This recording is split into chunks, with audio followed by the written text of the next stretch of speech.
안녕하세요. 저는 어렸을 적에 아빠가 돌아가셨어요. 현장 일을 하시다가 사고를 당해 생을 마감하셨죠. 가슴 아픈 비극이었습니다. 그 후로 엄마는 바람이 나서 집을 나가셨고요. 그렇게나 자기가 남자 생긴 거 아니라고 말을 해대더니만 결국 말뿐이었어. 내가 이럴 줄 알았지. 어린 자식을 두고 집을 영영 나가버린 며느리의 만행 앞에서 친할머니께서는 눈물 섞인 한숨을 토하시며 말씀하셨습니다. 제 손을 꼭 붙드신 채였죠. 그 손에 이끌려간 저는 그 뒤로 친할머니의 댁으로 가서 살게 되었습니다. 저에게 외가라는 선택지는 없었어요. 외가에 가지고 있던 기억이라고는 희미하게 남은 7살 때의 일 하나뿐이었거든요. 학교를 입학하기 직전이었고 엄마와 함께 외가로 갔어요. 사람 사는 냄새가 물씬 풍기는, 좋게 말하자면 정감이 넘치는 동네의 길을 지났던 기억입니다. 나쁘게 말하자면 약간은 달동네 같은 곳이었고요. 대문이 어땠는지는 기억이 잘 안 나는데 아마 녹이 슬어 있었을 거예요. 문도 안 잠겨있던 대문을 넘어갔었고, 얼마 안 지나서 엄마가 외할머니를 향해 소리를 지르시다가 그 방향을 외할아버지께로 바꾸셨습니다. 아버지, 어떻게 이러실 수가 있어요? 돌아가신 엄마가 하늘에서 아버지 저주하고 계실 거예요. 바람나서 조강지쳐 버리고 새 여자 끼고 이렇게 사시니까 좋으세요? 행복하세요? 100세까지 사실 것 같으시냐고요? 잔말 말고 꺼져라. 꼴도 보기 싫으니까 썩 꺼져버려. 목에 핏대를 세우신 채로 외할아버지께서는 소리를 지르셨습니다. 팔을 휘두르시며 당장 꺼질 것을 조명하셨는데 그 순간 저를 딱 발견하시고는 움찔하셨어요. 그제서야 제가 눈에 들어오신 것이었죠. 복잡 미묘한 눈빛으로 저를 보시던 외할아버지께서 가다가 먹으라고 하시면서 작은 주전부리를 제 손에 들려주셨습니다. 그게 아마 쌀과자라든지 그런 종류였을 거예요. 소득 없이 외가를 나와 집으로 다시 돌아간 길에 엄마가 제 손을 노려보셨습니다. 너 그거 일이네. 갖다 버리게. 싫어요. 이거 제가 받은 거예요. 제가 먹을 거예요. 그때 무슨 생각으로 울먹이면서까지 주전부리를 지켰던 것인지 모르겠습니다. 싫다고 거절을 하면서 저는 그걸 품에 꼭 끌어안은 채로 갔어요. 엄마는 기가 막히다는 듯 한숨을 연신 토해내셨죠. 내 마음대로 되는 게 하나도 없네. 이 빌어먹을 세상 같으니라고. 너는 또 왜 딸로 태어나서 지랄이야, 응? 차라리 아들로 태어났으면 내 기분이라도 좀 나았지. 그 소리를 듣자마자 저는 서러워져서 훌쩍이기 시작했습니다. 아마 외가에 들렸던 순간부터 느꼈던 무서운 기분이 억눌려 있다가 서러움을 만나서 폭발한 모양이었어요. 그만 좀 울어, 시끄러우니까. 운다고 해서 해결되는 거 하나라도 있는 줄 알아? 그딴 거 없어. 세상은 징글징글하게 불공평하니까 너 따위가 운다고 해서 풀릴 일이라는 건 없다는 거야. 알았어? 그때 억지로 울음을 멈추느라 저는 딱꼭질을 한참이나 해야 했어요. 좀 더 크고 나서 생각하게 된 것인데 운다고 해결되는 것이 세상에 없다는 법칙은 엄마의 인생에서 등장했던 것 같더라고요. 엄마 당신이 그런 인생을 살아오셨기 때문에 저한테도 그렇게 말씀을 해주셨던 것이겠죠. 그러니까 저에게 외가는 이런 사정으로 없는 셈이나 마찬가지였던 것입니다. 친가에는 가슴 아픈 일들이 있었습니다. 집안의 첫째 장남이 자전거 사고를 크게 당하는 일이 있었는데 그 후유증으로 고생을 하게 되었어요. 계속 치료가 필요했고요. 돈을 벌러 다니는 길에 그렇게 사고를 당했던 것이라 모두의 안타까움을 샀습니다. 첫째가 그렇게 열심히 했던 이유는 두 가지였어요. 친할아버지께서 몹시 편찮으셨기 때문입니다. 약값을 대기 위해서 장남으로서 책임감을 가지고 쉬지 않으며 일을 다녔던 거죠. 당신 때문에 자식이 그렇게 되었다는 자책을 하셨던 친할아버지는 상태가 더욱 악화되고 말았습니다. 쉬지 않고 열심히 했던 또 다른 이유는 결혼을 해서 가정을 꾸리기 위함이었는데요. 미래를 약속했던 여자친구는 후유증으로 고생을 하게 된 첫째를 지켜보다가 배신을 하고 떠났습니다. 이건 어쩔 수 없는 배신이라는 인사만 남긴 채 떠났던 여자친구가 불과 몇 달 만에 다른 남자를 만나 바로 결혼까지 했다는 소식을 접한 첫째는 스스로의 처지를 미친 듯이 비관하게 되었습니다. 가족들에게 더 이상 폐를 끼치고 싶지 않다는 심정을 밝히고 유서를 남기고서 5층 건물의 옥상에서 뛰어내렸습니다. 하지만 첫째는 그걸로 즉시 세상을 떠나지 않았고 빈사 상태로 병원에서 2달 넘게 있었습니다. 그게 다 쌓여가는 병원비가 되었고요. 3달을 채우기 전에 병원에서 첫째의 심장이 멈췄습니다. 자식의 죽음 앞에서 충격을 극심하게 받으셨던 친할아버지께서는 쇠약해지셔서 한 달 뒤에 돌아가셨고요. 둘째인 딸은 집과 멀리 떨어진 지역으로 가서 돈을 벌기 시작했어요. 원래도 내성적이고 차분하고 묵묵했던 성격의 둘째가 집에 연락하는 일은 잦지 않았습니다. 하지만 꼬박꼬박 돈을 붙이는 것은 잊지 않았습니다. 자신을 위한 시간도 없이 일만 하였고 집안에 빚 갚는 것에만 사력을 다한 둘째였지만 멀리 떨어져 살았기 때문에 자잘한 오해가 쌓여갈 수밖에 없었어요. 남편과 장남이 모두 그렇게 떠난 상황에서 친할머니께서는 당시에 정신적으로 너무 힘든 상태셨거든요. 그 원망의 화살은 애꿎은 둘째에게 향했습니다. 너만 걱정 없이 속 편하게 사는구나. 나도 너처럼 그렇게 한번 살아보면 소원이 없겠다. 엄마는 말씀을 왜 그렇게 하세요? 기껏 연락해서 하신다는 말씀이 그런 거예요? 너 말 잘했다. 연락도 잘 안 되고 집에는 오지도 않고 너는 이 엄마 걱정도 안 되고 동생도 안 보고 싶고 그렇다는 거지? 너만 혼자 자유롭고 느긋하게 잘 살면 끝이지? 너 정말 좋겠다. 저도 그동안 많이 참았어요. 참을 만큼 참은 거라고요. 네가 뭐를 참아? 참을 일이 뭐가 있어? 네가 나보다 힘이 드니? 그런 것도 아니잖아. 아닌지 맞는지 엄마가 어떻게 아세요? 저한테 한 번도 안부를 물으신 적도 없으시면서 대체 어떻게 아시냐고요. 맨날 저한테 힘들다는 소리만 하시고 굳은 소리만 해주시면서 제가 어떻게 지내는지 엄마가 어떻게 아시냐고요. 나 귀 안 먹었다. 네가 소리 안 질러도 다 들려. 그래, 너 정말 잘났구나. 지 혼자 잘났다고 소리 바락바락. 그렇게 잘났으면 너 혼자 잘 먹고 잘 살아. 괜히 마음에도 없으면서 나한테 효심 지극한 척 하지 말고. 그런 거 나는 바라지도 않으니까. 네, 알겠어요. 그렇게 할게요. 이제 저 혼자서 알아서 잘 살 테니까 엄마야말로 괜히 저 찾지 마세요. 그럴 것 없어, 이거사. 이 못된 것! 가장 별거 아닌 것 같아도 별거인 것이 한순간에 감정이 상해버리는 것이죠. 그렇게 감정이 상하기 이전에 쌓여왔던 것들도 분명 있었을 테고요. 그래서 가족을 위해 묵묵하게 희생하며 자신의 위치에서 열심히 해왔던 둘째가 연락을 끊고 살게 되었습니다. 남은 것은 셋째인 막내 아들 뿐이었는데요. 셋째가 장가를 들어서 자식을 보자 친할머니께서는 이제 됐다 하시며 당신도 과거의 아픔을 뒤로한 채 의연하게 살아보겠다고 하셨습니다. 가슴에 멍이 사라지진 않겠지만 멍이 안 보이도록 그 위에 천을 살포시 덮어둔 채 용기를 내어 밝게 살아보시려고 하셨던 거예요. 그런데 남은 셋째 아들마저 사고로 세상을 떠나게 된 것입니다. 처자식을 먹여 살리겠다고 열심히 일을 하다 명을 달리한 셋째의 비극에 친할머니께서는 쓰러지셨습니다. 더 이상 사는 낙이라는 것이 보이지 않았습니다. 하지만 억지로 몸을 일으키셔야 했어요. 왜냐하면 며느리가 집을 나갔거든요. 손녀를 남겨둔 채로 말입니다. 결혼했을 때 그리고 셋째의 장례 때나 보았던 둘째 딸에게 친할머니께서는 차마 도움을 청하실 수가 없었습니다. 이미 돌아올 수 없는 강을 건넌 것 마냥 둘째와의 사이는 회복될 수 없을 것만 같았어요. 친할머니께서는 결심하셨죠. 아직 어린 소녀를 직접 키우시기로 말입니다. 농담하는 식으로 내가 그냥 하는 소리가 아니야. 나는 너 하나 보고서 사는 거다. 네가 있기 때문에 내가 안 죽고서 여태 사는 거야. 네가 없었으면 내가 굳이 더 살 이유가 없지. 자주 그런 말씀을 해주셨던 친할머니 덕분에 저는 부족함 없이 학교 생활을 하고 자라날 수 있었습니다. 사춘기 시절도 저만 바라보고 사시는 친할머니를 생각하며 진통 없이 지나갈 수 있었고요. 제가 객관적으로 어여쁜 외모는 아니었죠. 키가 좀 늦게 자란 편이라 고등학생 때 마저 커서 망정이었지 그 이전까지는 왜소했습니다. 피부는 조금 까무잡잡했고 치열도 아주 고르지 못했기 때문에 전체적으로 못났다면 못난 아이였어요. 그래도 친할머니는 저를 향해 이쁜 강아지 이렇게 불러주시고는 하였어요. 그리고 저는 학교에서 친구들이 장난을 치며 저를 향해 못생긴 게 라고 외쳐도 진심으로 상처를 받은 적이 없었습니다. 집에서 사랑을 받았기 때문이었나 봐요. 그런 저의 태도 때문인지 친구들이 꽤 주변에 있는 편이었죠. 학교 생활을 하면서 특별히 힘든 점은 없었던 것 같아요. 친어머니께서는 항상 정성스레 제 옷을 손빨래 해주시면서 오염 자국이 있는지 없는지 들여다보시느라 밝은 곳에 가서 옷을 자세히 살피시고는 하셨습니다. 심지어는 양말까지 그렇게 보셨어요. 구멍이 작게 난 즉시 실과 바늘을 챙기셨고요. 가방도 솔로 박박 문질러서 닦아주셨습니다. 항상 깔끔하게 하고 다녀야 돼.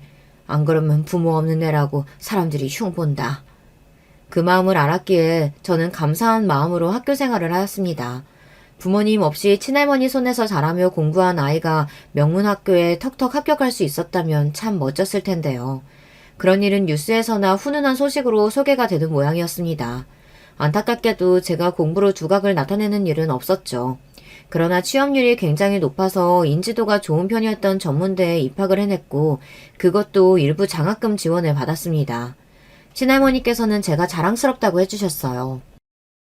우리 손녀 이쁜 강아지가 대학을 다 들어가고 대견스럽구나. 장하다 장해. 이 할미가 너한테 해준 것도 없건만 이렇게 잘 커주었어. 네가 어느덧 20살 성인이라니 세월 한번 빠르다. 이래서 세월이라는 걸 두고 쏜살같이 흘러간다고 하는 모양이다. 할머니가 안 계셨으면 저는 대학은커녕 고등학교나 나왔을지 모르겠어요. 간신히 고등학교 나왔어도 바로 돈 벌기 위해 공장이나 들어갔겠죠. 에이, 그런 소리 하지도 말어. 우리 강아지가 얼마나 할 줄 아는 게 많은데 이렇게 똑똑하고 성격도 좋은데 무슨 놈의 공장이야? 똑똑하지 않고 성격 안 좋은 사람만 가는 게 공장은 아니었지만 저를 그저 대견스레 바라보고 싶으신 친할머니의 마음을 느끼며 저는 웃음으로 수긍을 해드렸어요. 그런데 저와는 달리 수심이 깊어 보이시는 친할머니의 기색을 제가 찰나에 느끼고 말았습니다. 이따금씩 그런 표정을 보이시며 허공을 향해 깊은 한숨을 내쉬던 모습을 저는 여태까지 수차례 목격해온 바였죠. 저는 처음에 먼저 하늘나라로 떠나신 분들 때문에 가슴이 아파서 저러시는 거라고 생각했었지만 직감적으로 아닌 것을 깨달았어요. 할머니, 여전히 고모하고는 연락 안 하세요? 그 얘기는 별로 하고 싶지가 않구나. 제 생각이지만 고모는 할머니하고 다시 연락하고 잘 지내고 싶어 하실 것 같아요. 만약 그렇다면 걔가 먼저 나를 찾아와야지. 그런데 소식도 없잖니? 어쩌면 기다리고 계시는 거 아닐까요? 할머니가 먼저 손을 내밀어 주시기를 고모는 그 딱 한 번을 간절히 기다리고 계시는 걸지도 몰라요. 너는 난데없이 여태 안 하던 소리를 왜 지금 꺼내냐? 네가 고모 이야기 한 적이 거의 없었던 것 같은데. 모르겠어요. 저도. 이제 대학생이 돼서 그런가 봐요. 이제 성인이잖아요. 2주만 지나면 대학교 생활 시작될 거고 그러면 저는 이제까지와는 다르게 일상을 지내게 될 거고 분명히 생각하는 것도 달라질 거고 정신없이 바쁘게 되겠죠. 그런데 그 안에 할머니는 안 계시잖아요. 할머니가 외로우실까봐 저는 그게 신경 쓰여요. 그리고 말씀 안 하셨지만 저 알아요. 할머니 지금까지 내내 고모 생각하고 계셨다는 사실요. 제 말이 맞죠? 글쎄다. 나도 모르겠는 내 속을 너는 어찌 그렇게 잘한다고 한다니. 참 신기하다. 하지만 나하고 잘 풀고서 지내볼 생각이 있다면 그쪽에서 행동을 잘 해야지. 이제 다 늙어서 얼굴에도 주름이 자글자글한 내가 움직이랴? 내 손도 이것 좀 봐라. 처녀 쪽에는 곱고 부드러웠던 손도 이제는 거칠고 주름만 보이지. 이런 마당인데 내가 어찌 먼저 손을 내밀어. 말도 안 되는 소리야. 그치만요 할머니, 아까부터 고모를 안 보고 싶으시다는 말씀은 안 하시네요. 그건 이제 하나 남은 내 자식이니까 어쩔 수 없는 거고. 그치만 그 배은망덕한 자식 쪽에서도 나를 보고 싶어 할진 모르겠네. 제가 말씀드렸잖아요. 아마도 고모는 기다리고 계실 거예요. 할머니가 먼저 다가와 주시는 걸 기다리실 거예요. 더도 말고 덜도 말고 딱 한 번이면 돼요. 너는 네 고모 잘 알지도 못하면서 어떻게 그런 생각을 하게 됐냐? 나도 그렇게는 생각이 안 드는데. 왜냐하면 제가 그 심정이라 그래요. 할머니가 별로 안 좋아하실 만한 이야기라서 드려도 되는지 모르겠지만요. 무슨 이야기인데 그러냐? 괜찮으니까 말해봐. 저도 그렇거든요. 저희 엄마가 인사말만 달랑 적은 편지 놓고 가셔도 좋으니까 저한테 먼저 소식 좀 주셨으면 좋겠어요. 저 버리고 가신 분이라는 거 알아요. 할머니가 그래서 저희 엄마라면 치를 떠신다는 것도 잘 알고요. 그런데 저를 낳아주신 분이잖아요. 저는 그래서 마냥 이성적으로만 판단이 되지 않는 것 같아요. 저희 외할아버지, 저희 외할머니 분명히 저한테 연락을 하려고 하신다면 방법을 찾으실 수 있으실 텐데 딱 한 번만이라도 먼저 저를 찾아주셨으면 좋겠거든요. 당연히 제 쪽에서 먼저 두 분을 찾아뵙는 게 훨씬 빠르고 정확해요. 그런데 마음이라는 게 그냥 두 분이 딱 한 번만 저한테 먼저 손을 내밀어 주셨으면 좋겠어요.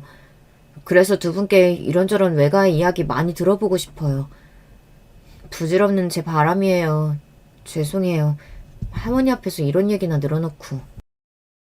그때 주체할 수 없을 정도로 눈물이 줄줄 흘러내려서 그런 스스로가 참 못났다는 생각이 들었습니다. 하지만 계속 혼자 속으로만 눌러놓았던 생각들을 입 밖으로 드디어 꺼내놓았다는 사실이 한편으로는 저를 개운하고도 후련하게 만들더군요.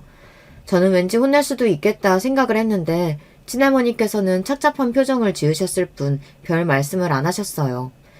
고민을 하던 저는 친할머니와 오래 알고 지내신 동네 분들을 찾아뵈며 혹시 고모에 대해서 아시는 분들이 계시는지 찾아보았습니다. 아, 창수 아저씨네 딸하고 둘이 예전에 친하게 지냈었는데 나이가 같아서 그랬었지 아마. 둘이 아직도 연락하고 지낼걸? 창수 아저씨네 이사 갔지만 사촌이 하나 여기 근처에 살잖아. 거기 가서 한번 물어보는 거 어때? 정말요? 네, 그럴게요. 그럼 거기 주소 좀 알려주시겠어요? 기대를 하기는 했지만 단서를 못 찾을 수도 있다고 여겼었는데 의외로 금방 고모가 옛날에 친하게 지내셨다던 분의 연락처를 받아낼 수 있었습니다. 그분께 연락을 드리고 제가 고모의 조카임을 밝혔어요. 그러자 그분이 하시던 말씀이 고모하고 자주 연락하고 지내는 사이는 아니지만 그래도 주소와 연락처 정도는 당연히 알고 계시다고 그러셨어요. 그런 방법으로 저는 고모의 연락처를 알아냈습니다. 고모, 안녕하세요. 저 혜선인데요.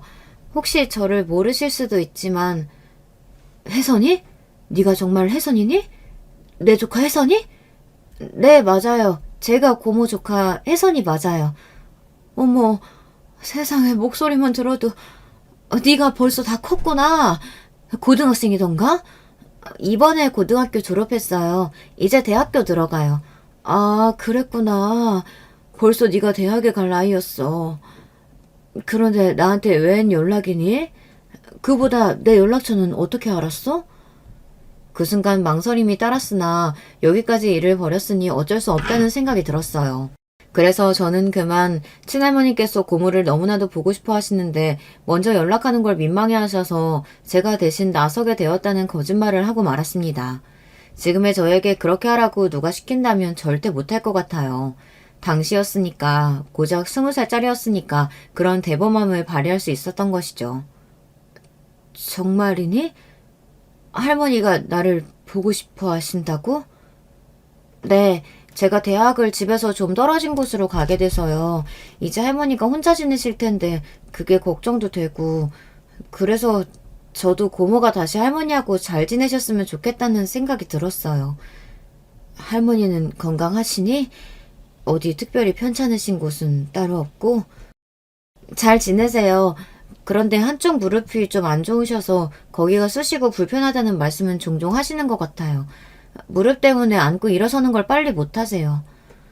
아휴, 예전에는 손목하고 발목 안 좋다고 그렇게 그러시더니 그래서 내가 관절 관리에 일찍이 신경 쓰셔야 한다고 왠지 심상치가 않다고 진작에 그렇게 말씀드렸었는데 무릎이 안 좋으시구나.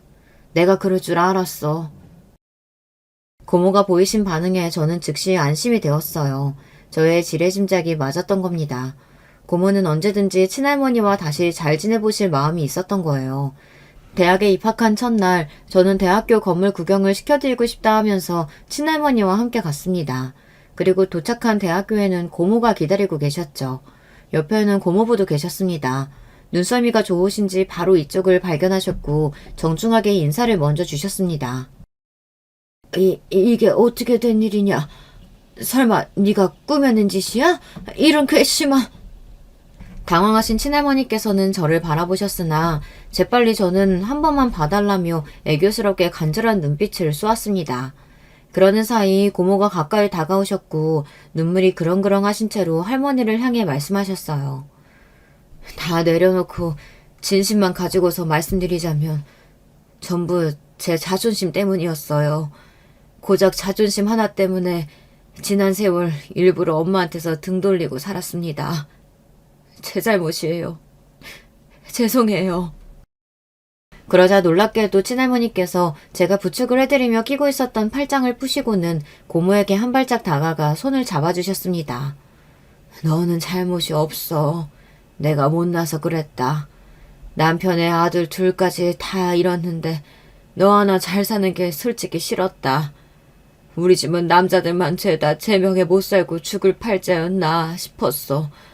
너만 팔자를 잘 타고난 것 같아서 그게 싫은 마음에 괜히 너한테 연락을 하지 않았단다. 내가 못난 엄마였지. 그래도 시간이 지날수록 너한테 미안해지더라. 네 생각이 너무 많이 나서 내가 우리 소녀한테는 한없이 잘해주고자 했어. 일찍이 아빠 잃고 엄마도 집 나간 아이라 마음이 쓰여서 내가 애지중지 위해준 것만은 아니야. 네 생각이 나서 너 키우면서 너한테 못해줬던 게 생각나서 딸한테 못해준 거 소녀한테라도 해줘야겠다 싶었던 거다. 위로는 오빠한테 치이고 아래로는 남동생한테 치여서 사랑을 크게 못 받아봤던 네 생각이 얼마나 낫던지 모른다. 이런 부모 아래에서도 너는 잘 커주고 세상에 둘도 없는 효녀였지. 그런 너를 진정 몰라봐줬던 내가 다 잘못했다. 저도 모르는 사이 흐느끼고 말았습니다. 그리고 고모는 그 자리에서 오열하셨습니다. 친할머니와 부둥켜 안고 우셨어요. 고모부가 눈시울이 붉어진 채 말씀을 하시더군요. 이 사람이 매운 거 먹어서 울 때 아니면 절대 안 우는 사람입니다. 하도 덤덤하고 강인해서 이 사람 옆에 있으면 제가 감수성이 풍부해 보일 정도거든요. 사실 저도 어디 가서 찔러도 피 한 방울 안 나올 것 같다는 소리 좀 듣던 사람인데 이 사람이 저보다 한 수 위에요. 그런데 장모님 앞에서는 어쩔 수 없나 봅니다. 고모부의 인상이 듬직하셨습니다. 눈매와 인매가 강해 보였는데 그게 나쁜 의미가 아니라 좋은 의미로 느껴졌네요. 여태까지 고모가 하도 완강하셔서 친할머니를 찾아뵐 수 없었다고 하시면서 고모부가 앞으로는 사위 노릇을 톡톡하게 하겠다고 약속을 하셨어요. 저는 몰랐던 사실인데 일전에 고모부가 친할머니께 결혼하셨을 때 외에도 인사를 드린 적이 있다고 하더라고요. 아마 저희 아빠가 돌아가시고 난 직후였던 듯 싶습니다. 고모부는 공무원이라고 하셨네요. 고모는 소규모의 생산회사에서 사무일을 하고 계셨고요. 제가 잘 모르고 지냈던 두 분을 이렇게 만나뵙게 되어 너무 좋았고 친할머니를 떠나서 지내는 곳에도 마음이 이제는 놓이게 되었습니다. 생각보다 더 정신없이 바빴던 대학 생활이 순식간에 지나갔습니다. 대학 졸업에 딱 맞춰서 취업을 하게 되었고 이 시기에 고모가 친할머니를 모시게 되었어요. 이제는 전처럼 당신 혼자 지내시기에는 어려워졌거든요. 저에게는 짧은 몇 년 동안이 친할머니의 건강 상태에는 무척 긴 세월이었나 봅니다. 제가 취직을 한 동네와 친할머니께서 계신 고모댁은 거리가 많이 있었습니다. 찾아뵙고 싶다고 해서 언제든지 그렇게 하기에는 어려워졌어요. 하지만 종종 연락을 드리고 있었고 저에게는 새로운 직장 동료도 있었고 친구들도 있었기에 외롭지는 않았는데요.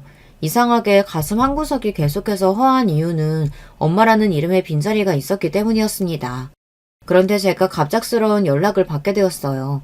믿기지 않았던 소식, 그것은 바로 외할아버지께서 위독하시다는 것이었습니다. 이제 며칠 안 남으신 것 같다는 이야기를 저에게 전하신 분은 외할머니셨고요. 혹시 저희 엄마도 이 소식을 아시나요? 아니, 도저히 연락이 닿을 방도가 없더구나. 안타까워하시는 목소리를 듣고 저도 고민에 빠졌는데요. 외할아버지가 위독하시다는 사실을 고모 내외께 전했는데 의외로 고모부가 그렇다면 저희 엄마를 한번 찾아봐 주시겠다고 하셨어요. 그때는 말씀만으로도 감사하다는 생각이었죠. 엄마를 찾으실 확률이 대단히 높다고는 생각 못했었고요. 외할아버지를 뵈러 갔더니 마침 드물게도 정신이 또렷해지신 상태였습니다. 저를 보시고는 힘겹게 입을 떼며 물으셨어요. 너 영숙이냐? 아니요, 할아버지. 저 혜선이에요. 혜선이가 누구야? 할아버지 손녀요. 손녀라고? 손녀? 네, 할아버지 손녀 혜선이요. 할아버지 딸이 영숙이죠? 그래, 내 딸 영숙이. 저희 엄마세요. 대화를 나누실 수 있을 정도는 되었으나 정신이 아주 온전치는 않으셨던 외할아버지께서는 제 대답을 듣고 나신 후에 입만 뻐끔뻐끔 하시다 저를 바라보시며 가만히 눈물을 흘리셨어요.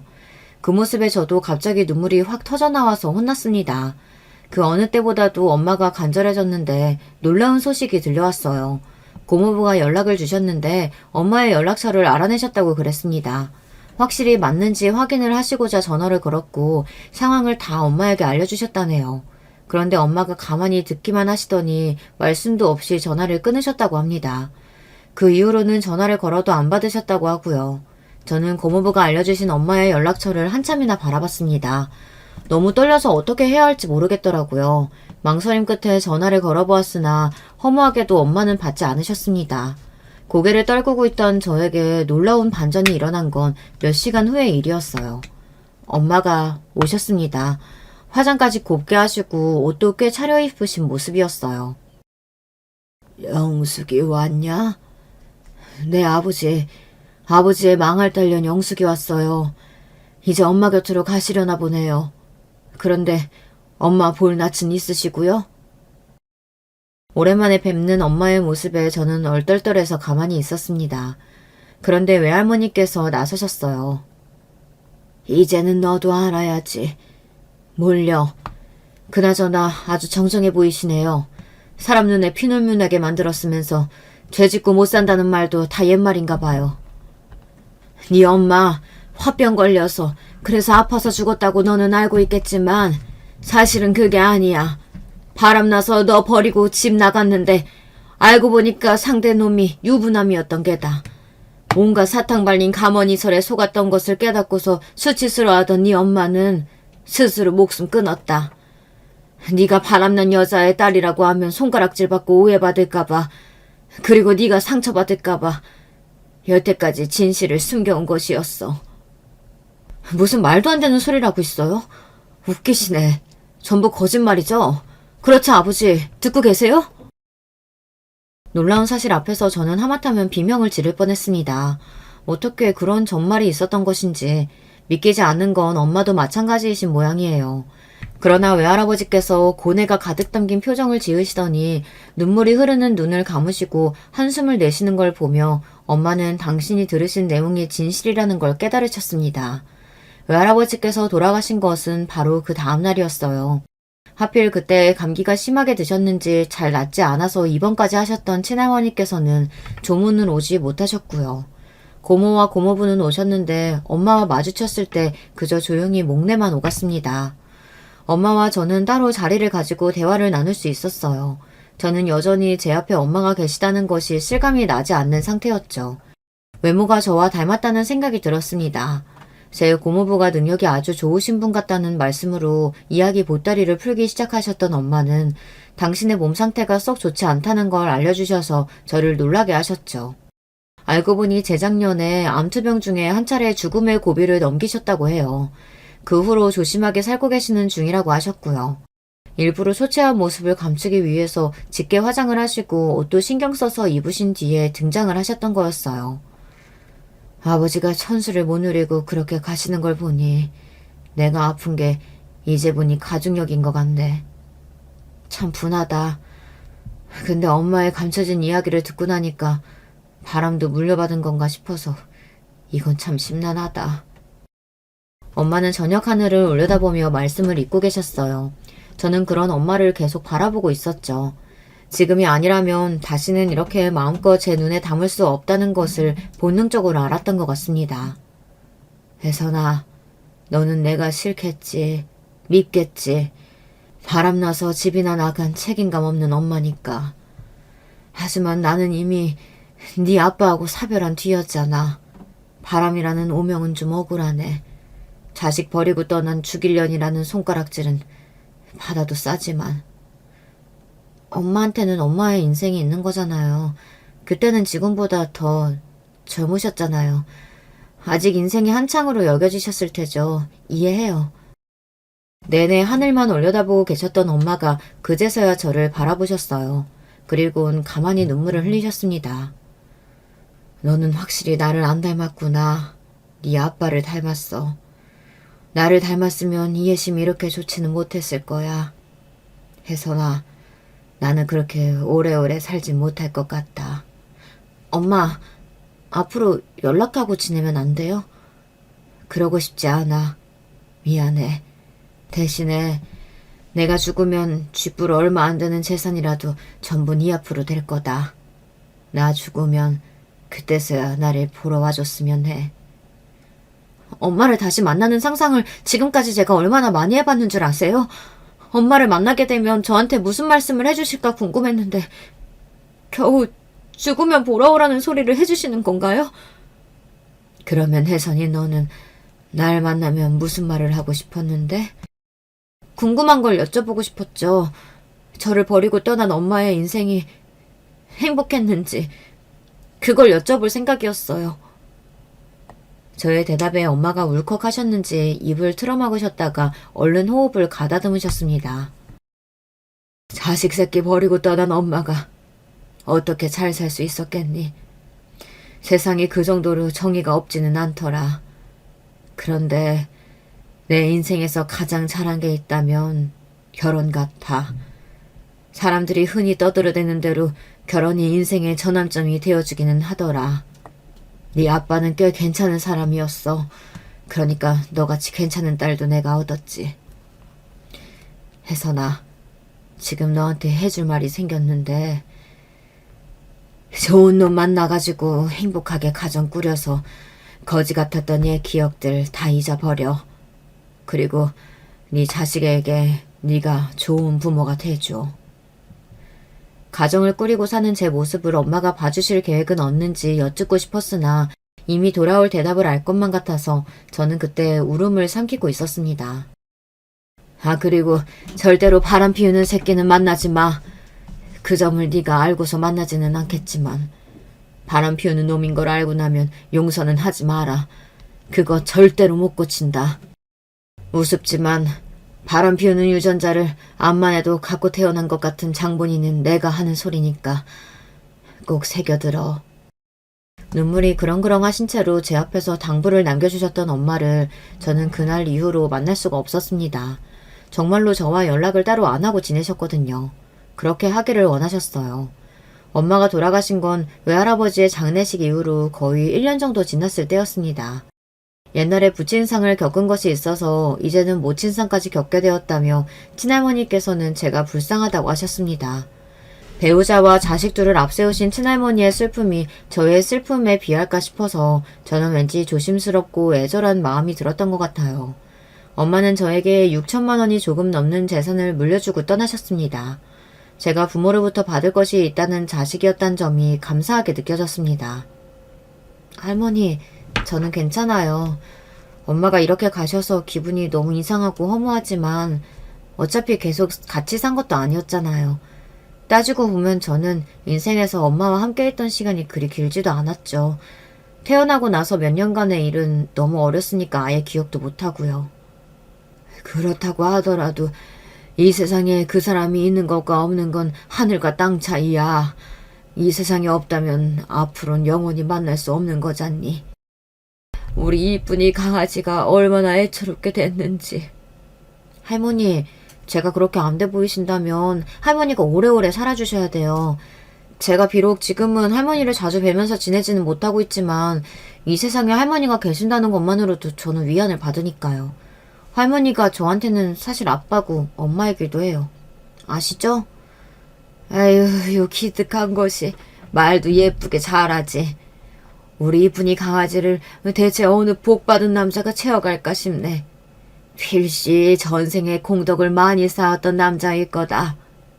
객관적으로 대단한 미인이 못되건만 친할머니 눈에는 손녀가 제일인 듯 하였습니다. 저를 이렇듯 아껴주시는 친할머니의 존재 덕분에 저는 연애를 할 때도 자신감을 잃지 않을 수 있었어요. 부모님이 안 계셔도 당당했고요. 이런 제가 유쾌한 성격의 남편을 만나 결혼을 했습니다. 외향적이고 성격이 참 좋아서 남편이 설마 어린 나이에 부모의 이혼이라는 아픔을 겪은 줄 상상도 못했습니다. 남편이 중학교 1학년에 입학하던 시기에 양친이 이혼을 하셨고요. 부친이 집을 나가셨고 모친과 둘이 쭉 살던 남편은 고등학생 때부터 혼자가 됐습니다. 모친이 당신의 인생을 사시겠다고 하며 남편을 두고 떠나셨기 때문이에요. 남편이 20대 중반쯤 됐을 때 친척의 일로 양친과 다 연락이 되어 만나게 되었고 그 이후로는 종종 근황을 주고받으며 살고 있죠. 참고로 양친 다 각자 재혼을 하셨습니다. 그런데 각자 재혼을 하신 분들 쪽에서 부모님의 자식인 내 존재를 별로 안 좋아해. 그래서 우리 결혼식에도 두 분은 초대를 못할 것 같아. 정말 미안해. 정상적인 가정에서 자란 남자하고 결혼하고 싶었을 텐데. 아니야, 괜찮아. 그렇게 말하지 마. 나라고 해서 대단히 이상적인 가정을 지닌 건 아니잖아. 서로 똑같은 셈이지. 그런 의미에서 우리 결혼식은 그냥 간략하게 해버리는 거 어때? 나는 결혼식이 호레이식이라고 생각해왔는데 간략하게 하겠다면 찬송이야. 와, 결혼식에 욕심내는 여자들이 널렸건만 내가 어떻게 당신처럼 소박하고 개념이 알찬 여자를 만나게 됐을까? 내가 전생에 나라를 구했나봐. 저를 추켜 세워주는 남편의 말에서 친할머니께서 저를 칭찬해 주시고는 했던 게 떠올랐고 행복한 웃음이 났습니다. 저희끼리 평생을 약속한 채 그 어떤 보여주기식의 행사도 없이 진실된 마음으로 부부가 되었어요. 마음에 드는 위치에 전셋집을 구했죠. 시부모님이 안 계시는 셈이나 다름없었으니 제가 시댁일에 신경 쓸 건 거의 없었어요. 그저 남편과 가장 교류를 하고 지내는 이모님, 남편의 먼 친척 형 내외 이 정도만 되었습니다. 남편 역시 처가의 사람들이라고는 저의 친할머니, 외할머니, 고모 내외 정도만 신경을 쓰고 살면 됐고요. 그런데 결혼하고 2달 정도 됐을 때 남편이 불만을 살짝 드러냈어요. 그 정도의 신경이라도 처가에 별로 안 쓰고 살고 싶은 마음으로 보였어요. 다른 게 아니라 나는 우리 서로에게만 온전히 집중하면서 살았으면 좋겠다는 바람이 있는 거야. 본인은 워낙 다른 가족들에게 신경을 쓰고 사는 것이 어색하고 안 맞는다 하였습니다. 그럴 수도 있겠다 싶어서 저는 남편의 뜻에 수긍을 해주었어요. 그래놓고서 남편이 저한테는 우리 이모한테 안부 전화 드렸냐, 왜 먼저 안 드렸냐, 기본도 안 지키냐 이렇게 나오기 시작했던 게 황당할 따름이었죠. 저는 좋은 게 좋은 거라는 생각으로 지고 들어갔습니다. 바보 같았지만 그랬어요. 남편하고 갈등 따위 빚고 싶지 않았거든요. 집안일도 어느새 다 제 몫이 되어버렸습니다. 유쾌하고 좋아 보였던 남편의 성격은 밖에서 지인들 만나고 노는 걸 좋아하는 사람으로만 보이게 되었고요. 약속이 자꾸 잡히는 걸 그럼 어떡해. 나도 친구들 있어. 만날 사람 많아. 근데 다 안 만나고 살잖아. 당신하고 결혼했으니까 결혼 생활에 충실하고 싶은 내가 잘못된 거야? 나도 그냥 당신처럼 하고 싶은 거 다 하면서 살까? 그랬더니 남편이 했던 소리가 희한했어요. 여자는 집안일에 더 집중하는 게 맞다고 하더군요.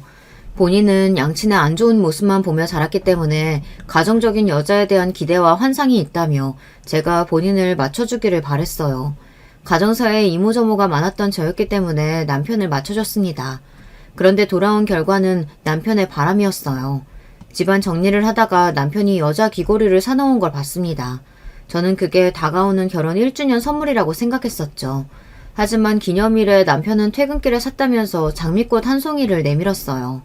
설마 이게 전부냐고 물어보니 가방에서 머리핀 선물을 꺼내더군요. 그렇다면 귀걸이는 어디로 갔을까요?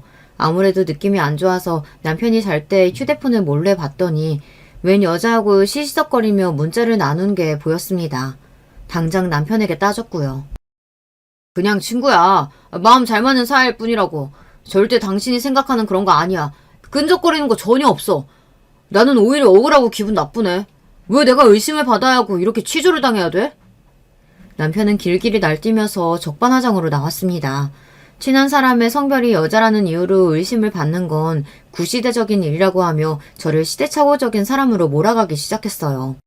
남편 때문에 너무 신경이 쓰여서 친할머니께서 돌아가실 때 자주 찾아뵙지 못했던 게 두고두고 후회로 남았네요. 갑자기 컨디션이 너무 떨어지셔서 병원에 가셨는데 호흡 곤란이 왔고 그 다음에 발작이 찾아와서 하루 만에 돌아가셨습니다. 소녀의 양말까지 다 챙겨주셨던 그 모습이 떠올라서 정말 미친 듯이 울었어요. 세상이 무너진 것처럼 우는 저를 향해 남편이 한숨을 쉬었습니다. 그러더니 중요한 출장이 갑자기 잡혀서 장례식에 참석을 못하겠다고 하더군요. 이걸 놓치면 직장에서 본인은 앞길이 막히는 셈이라고 했어요. 미쳤어? 지금 직장이 문제야? 우리 할머니가 돌아가셨어. 나한테는 할머니가 부모님이나 다름없었어. 다름이 없었다곤 하지만 그렇다고 해서 진짜 부모님이셨던 건 아니잖아. 왜 그렇게까지 당신이 유난인지 나는 모르겠다. 저는 남편이 정말 미친 줄 알았습니다. 어떻게 그런 소리를 하나 싶었어요. 하지만 제가 그때 너무 심적으로 힘들어서 남편과 맞서 싸울 상태가 아니었고요. 그래서 제발 헛소리 집어치우고 장례식에 와서 자리를 지키라는 말만 간신히 남겼습니다. 그러나 남편은 짐을 챙겨 출장을 훌렁 떠나버렸어요. 제 남편이 얼굴을 안 비치는 것에 모두가 의문스러워했고 저는 진짜 죽을 맛이었습니다. 친할머니께 면목이 없었어요. 그런데 바로 그때 조문으로 오신 이모님께서 착잡한 얼굴로 이런 말씀을 해주신 거예요. 걔가 혹시 수상하진 않았니? 여자가 있어 보이진 않았고? 사실 최근에 너무 의심스러운 게 있었어요. 그런데 그건 왜 물어보세요? 망설이시던 이모님은 남편의 양친이 이혼하셨던 것은 바람 때문이었다고 알려주셨어요. 부친이 먼저였고 화가 난 모친이 맞바람을 피우면서 이혼까지 가게 됐다고 하더군요. 그 소리를 듣자마자 저는 바람 피우는 기질도 물려받는 것 같다고 하셨던 돌아가신 엄마의 말씀이 떠올랐어요. 머리 끝까지 차오르는 것은 모욕감이고 수치감이었습니다. 저는 고모부께 다가가서 부탁을 드렸어요. 고모부, 죄송한데 저 좀 도와줄 수 있으세요? 제 남편이 지금 바람이 나서 아무래도 그 바람난 여자하고 놀러간 것 같거든요. 그런데 제가 어떻게 해야 될지 모르겠어요. 증거를 어떻게 잡아야 할지, 유리하게 이혼할 수 있는 방법이 뭘지 그런 것들을 전혀 모르겠어요. 고모부는 그냥 공무원이 아니시잖아요. 검찰 수사관이시면 아는 것도 할 줄 아는 것도 많으시잖아요. 전에 저희 엄마 단박에 찾아내시는 거 보고 고모부 능력 대단하시다고 생각했었어요. 그러니까 제발 저 좀 도와주세요. 감정이 북받쳐서 저도 모르게 말을 막 쏟아내고 말았습니다. 어른스럽지 못했다고 생각을 하려던 찰나 고모부가 힘있게 제 어깨를 붙잡고 대답해 주셨어요. 그런 일이 있었다고? 어쩐지 출장이 잡혀서 못 왔다는 소리 듣고 너무 이상했는데 그렇게 말하는 네 표정이 너무 안 좋아서 안 그래도 너한테 따로 이야기를 좀 하자고 그럴 참이었다. 혜선아, 이 고모부만 믿어라. 돌아가신 할머니한테 내가 사위 노릇 제대로 못했던 게 늘 마음에 걸렸는데 죄책감이 들었는데 내 능력껏 너를 도와서 만회를 해야겠다. 결의에 찬 고모부의 눈빛을 보고 저는 마음이 든든해졌습니다. 우선 저는 친할머니의 장례식에 불참한 남편에게 화가 났다는 명목으로 입을 다물었고요. 그런 식으로 이제는 제 안에서 너무나도 역겨워진 남편과 부딪히는 걸 피했습니다. 웃긴 점은 남편이 저에게 먼저 용서를 빌고 숙이기는커녕 코웃음을 치며 본인도 집에서 저를 무시했다는 점입니다. 본인 딴에는 저와 기싸움을 벌인 것이었어요. 그리고 며칠 뒤 고모부가 저에게 놀라운 자료들을 넘겨주셨습니다. 친할머니의 장례식 당일 남편이 상간녀와 함께 기차를 타고 부산에 놀러 갔다는 증거가 왕복 기차표와 부산의 콘도 결제 내역으로 남아 있었습니다. 직장에는 장례식을 핑계로 그때 휴가를 썼었고요. 정말 황당한 건 부산에 놀러간 그 상간녀가 유부녀였다는 사실이에요. 초등학생 아들도 하나 있었고요. 자기 남편이 해외 출장을 간 사이 아들을 친정에 맡기고 바람을 피웠던 것입니다. 여기서 더 놀라운 점은 상간녀가 한 명이 더 있었어요. 제 남편이 미혼이라고 완전히 속여서 결혼할 생각까지 했다며 예식장을 알아보고 여기저기 웨딩 상담을 받고 다녔던 흔적이 남아있었습니다. 그 상간녀가 바로 남편에게서 목걸이를 받은 주인공이었어요. 설마 이렇게까지 쓰레기였다니. 고모부 정말 감사해요. 제가 이제 어떻게 해야 할지 명확해졌어요. 눈물이 나오지 않아서 다행이었습니다. 그런 쓰레기 때문에 울기에는 제 눈물이 아까웠죠. 이 모든 것을 단 며칠 만에 알아와 주신 고모부께 진심으로 감사를 드리며 저는 남편과 빠른 이혼을 준비할 수 있었습니다. 증거를 몰래 수집했다고 남편에게 알릴 필요도 없었어요. 유부녀 상간녀의 남편이 다니는 회사에 익명으로 그 증거를 보냈거든요. 그러자 그쪽에서 난리가 났습니다. 상간녀의 남편이 배신감에 활활 타올라서 상간녀와 제 남편 모두 박살을 내겠다고 했어요. 당신 그렇게 아니라고 하더니 결국은 바람이었어? 어떻게 사람이 이래? 당장 이혼해. 그리고 나를 배신해서 바람 피운 대가 치러야 될 거야. 저는 그때 바람을 알아차렸던 척 했고요. 남편이 울부짖으며 거의 혼자를 할 기세였습니다. 스릴 넘치게 양쪽으로 바람을 피우며 저를 기만하며 그렇게 재미있게 살고 있었는데 그 모든 게 무너졌으니까요. 남편은 저에게 이혼을 당했고 소송을 당했고 돈도 다 뜯기고 그야말로 알거지가 되었습니다. 그런 주제에 또 누군가를 기만하고 기생을 하려고 했어요. 남편이 미혼남인 줄 알았던 그 상간녀 말이에요. 내가 지난 몇 달간 너무 힘든 일이 있어서 잠시 너와 헤어질 수밖에 없었어. 너를 위한 선택이었어. 하지만 이제는 다 해결됐고 너한테만 올인하고 싶어. 이런 나를 다시 받아준다면 나는 앞으로 너를 위해서만 살게. 입에 발린 개소리를 짓거렸고 목걸이의 주인공이었던 그 상간녀와 결혼 준비에 들어갔습니다. 돈도 없는 주제에 각종 대출이라도 낀 모양이었죠. 준비가 차곡차곡 될 때까지 일부러 저는 기다렸다가 그 상간녀에게 남편의 과거 행적이 담긴 자료를 몰래 보냈습니다. 양다리 바람을 피웠고 이혼을 당했고 소송으로 알거지가 되었다는 것까지. 모든 걸 알게 된 그 상간녀가 분노를 터뜨리며 파혼을 선언했어요. 이제는 낙동강 오리알보다 못한 신세로 전락한 남편. 아니, 전 남편은 세상에 저주를 하며 맨날 술만 찾더니 점점 방구석 폐인이 되어갔습니다. 월세가 밀려가는 집에서 그 인간이 그러고 사는 동안 저는 활기찬 일상을 살아가고 있었고요. 고모댁에서 가까운 곳으로 이사를 간 뒤였고 전보다 사람들과 자주 만나며 활력이 넘치는 시간들을 보냈답니다.